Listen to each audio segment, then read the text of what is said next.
Good morning, morning mga kamasla! Ito na naman tayo, going to work. Ang dilim-dilim ng kapaligiran, parang nag-aalboruto na naman ang kalangitan. Kung gaano kabilis magbago ang mood ng mga babae, mga kamasla, ganon din kabilis magbago ang season dito or ang panahon dito sa Queenstown, New Zealand.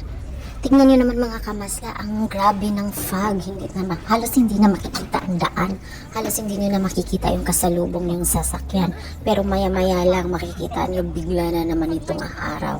Di ko na talaga alam mga kamasla, climate change pa ba to or normal lang talaga to dito sa Queenstown? Ganito naka-fog dito mga kamasla na maraming taong dumadaan, maraming kabahayan, what more na lang kaya yung sa mga liblib-liblib na lugar na yung walang masyadong kabahayan. Ako for sure zero visibility doon, wala na talagang makikita. Hindi ko na talaga maintindihan mga kamasla kasi hinihintay ko na talaga yung spring. Actually spring na ngayon, sumisibol na yung mga bulaklak, namumulaklak na, kaya gusto ko na sanang mag-aura-aura outside kaso ang lamig-lamig pa rin, iba pa rin yung lamig niya, hindi kaya.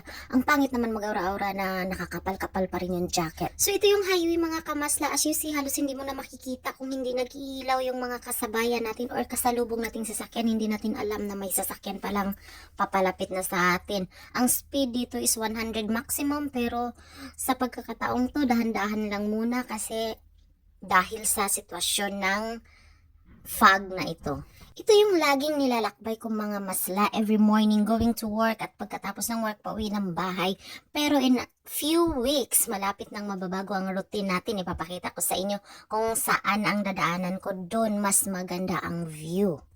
Tingnan nyo naman mga kamasla, halos wala na talagang makikita kasi medyo maraming kakahoy-kahoyan dito na side, pero nasa 100 maximum speed pa rin tayo. Kapag ganitong sitwasyon, dapat naka-open yung light natin or yung fog light para makikita tayo na may mga sasakyan pala sa side natin, or I mean makita tayo ng mga kasalubong natin para aware din sila. Continue watching mga kamasla para makikita nyo ang sitwasyon ng daan hanggang pagdating ko doon sa trabaho, kasi pagdating doon parang magiging iba na naman ang sitwasyon kasi siguro parang naging open area na siya doon or what, kasi medyo liliwanag na pagdating doon sa working area.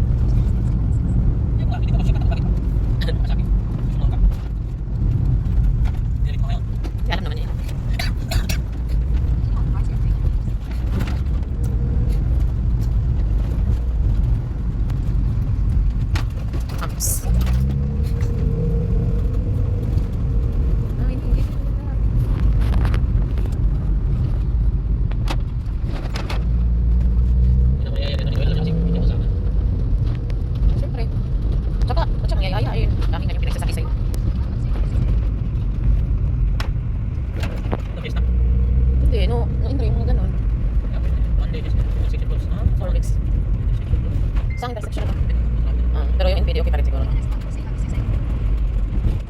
Wala, tinanggal na talaga nila yung dito. Kasi may matigas kahit inilit na kasi nila yung araw.